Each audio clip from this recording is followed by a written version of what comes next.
Tambora, sebuah novel fiksi yang mengisahkan tentang peristiwa meledaknya bumi pada tahun 1815 silam, yakni letusan Sang Tambora, sebuah gunung yang terletak di Pulau Sumbawa, Nusa Tenggara Barat.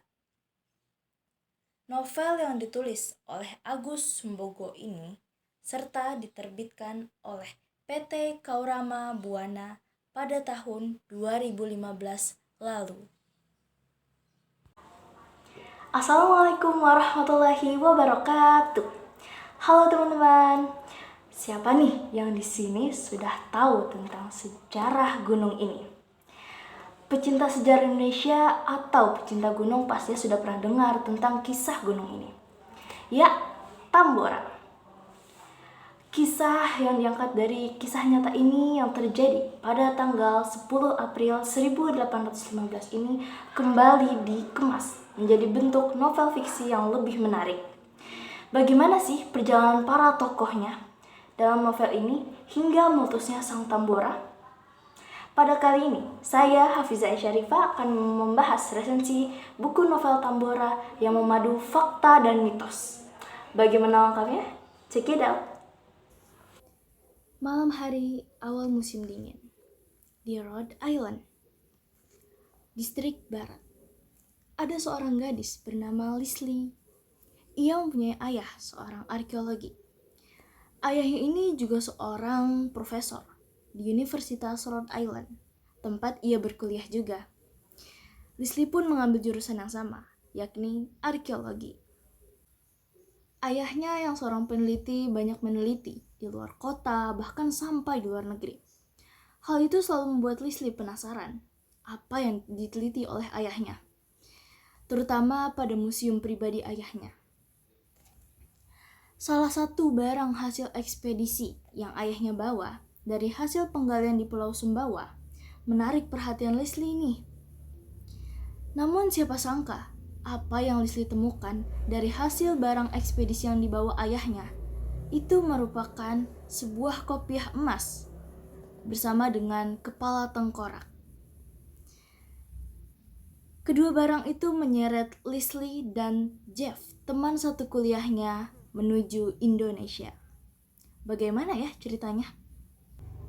Jadi dua artefak tersebut ditemukan dan dibawa oleh Profesor Thomas, ayahnya Leslie, ke Amerika setelah ia melakukan ekspedisi Tambora pada 1 tahun yang lalu.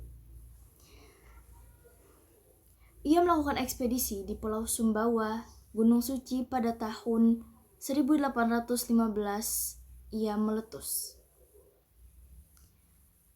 Ketika Leslie memasangkan kopiah emas tersebut kepada kepala tengkorak, muncullah sosok misterius yang berpesan kepadanya agar kedua barang tersebut dikembalikan ke tempat asalnya, yakni Indonesia. Kita masuk ke bagian perjalanan mereka. Dalam perjalanan menuju Tambora, mereka ditemani Uma dan Wayan yang berasal dari Bali. Mereka melewati transportasi udara, laut, hingga kembali ke darat dengan menggunakan mobil off-road. Mereka melalui Sumbawa Barat. Namun sayangnya hal yang tidak diinginkan pun terjadi. Mobil mereka mogok di tengah hujan yang lebat. Di tengah hujan itu muncullah lagi sosok misterius itu, atau yang dikenal dengan orang sakti. Ya, orang sakti itu memandu perjalanan mereka. Mereka memblusuk menuju lorong waktu 1815. Tanah Sumbawa membukakan pintu kepada mereka dan mengizinkan 4 orang itu, yakni Leslie, Jeff, Uma, dan Wayan, menjadi orang yang menyaksikan sejarah ulang apa yang terjadi sebelum Tambora meletus. dan rahasia-rahasia yang menyelimutinya hampir selama 200 tahun lamanya. Leslie, Jeff, Uma, dan Wayan yang menyaksikan ulang sejarah Tambora, mereka melihat dengan mata kepala mereka sendiri bahwa penderitaan rakyat Sumbawa di tengah kebun kopi yang subur, kekejaman para antek-antek Belanda, dan perang saudara terpampang nyata di hadapan mereka. Begitu banyak konflik sosial yang terjadi di antara 3 kesultanan, yakni Tambora, Pekat, dan Sanggar, yang berusaha diadu domba oleh Belanda. Uma, atau yang mempunyai nama asli Ahmad Badarudin ini, selalu menjadi acuan teman-temannya karena ia memiliki pengetahuan yang luas mengenai sejarah Indonesia. Juga ia merupakan seorang pemuda yang paham akan agama. Ia juga menjadi seorang yang bijak. Dia pun pernah bilang kepada teman-temannya, ia beropini bahwa meletusnya Tambora ini adalah salah satunya karena kezaliman para pemimpinnya pada kala itu. Merupakan azab bagi mereka. Oleh karena itulah salah satu alasan mengapa Tambora meletus begitu dahsyat. Kerajaan Sanggar dan Tambora merupakan target utama Belanda yang diadu domba karena Belanda ini tidak suka nih dengan hubungan antar kesultanan mereka yang harmonis. Mereka pun diadu domba. Dan sayangnya, rencana Belanda itu berhasil membuat mereka retak. Karena sudah maraknya konflik sosial yang terjadi antara Tambora dan Sanggar, akhirnya masyarakat Tambora pun pindah dan bermukim ke Kesultanan Pekat. Karena Kesultanan Pekat inilah yang masih dibilang damai. Tapi melihat hal itu, Belanda tidak tinggal diam. Pekat yang masih damai dibuat menjadi hancur dengan mengkambing hitamkan Sheikh Ahmad dan Sultan Pekat. Padahal Sheikh Ahmad ini yang selalu membawa masyarakat Pekat harmonis dengan ajaran dakwah yang dibawanya. Naasnya, para pemimpin itu pun terjerumus ke dalam jalan yang salah. Mereka lebih memilih untuk saling memerangi dengan ego mereka yang tinggi dan juga mereka zalim kepada rakyatnya. Bahkan Sultan Tambora pun masih memikirkan hartanya. Saat detik-detik terakhir, erupsi Gunung Tambora sudah dimulai. Nauzubillah min dzalik. Dan akhirnya semua itu pun membuat mereka terkubur lebur dalam letusan Tambora yang terjadi 2 kali. Letusan pertama terjadi pada tanggal 10 April hingga letusan kedua pada tanggal 11 April 1815 yang mengubur mereka hampir sedalam 11-16 meter dalamnya. Letusan Sang Tambora sepanjang radius 600 km panjangnya membuat langit menjadi gelap gulita hampir seminggu lamanya. Letusannya benar-benar mengguncang dunia.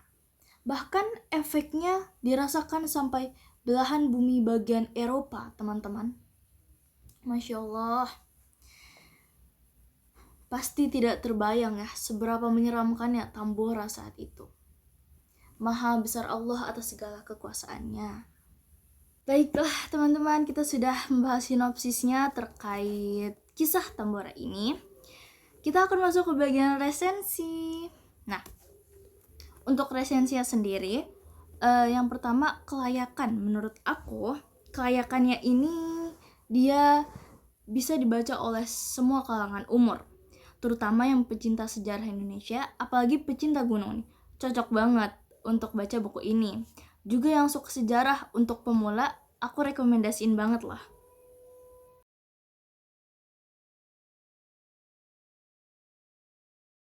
Novel ini dapat menarik perhatian pembaca pada awal ceritanya, membuat pembaca penasaran akan perjalanan yang dilakukan oleh sang tokoh utama ke negeri orang, dan dapat mengangkat kisah sejarah Gunung Tambora pada masa silam dengan menarik. Dengan dijadikannya sebuah cerita fiksi yang dapat menghantarkan pembaca masuk ke dalam perjalanan fantasi para tokoh dalam novel. Dengan diselingi berbagai konflik dalam kehidupan sosial pada masa itu, novel ini juga mempunyai banyak nilai moral, pengetahuan tentang sejarah negeri kita di masa silam, hingga konflik sosial yang mungkin sampai sekarang masih realitas di negeri kita ini.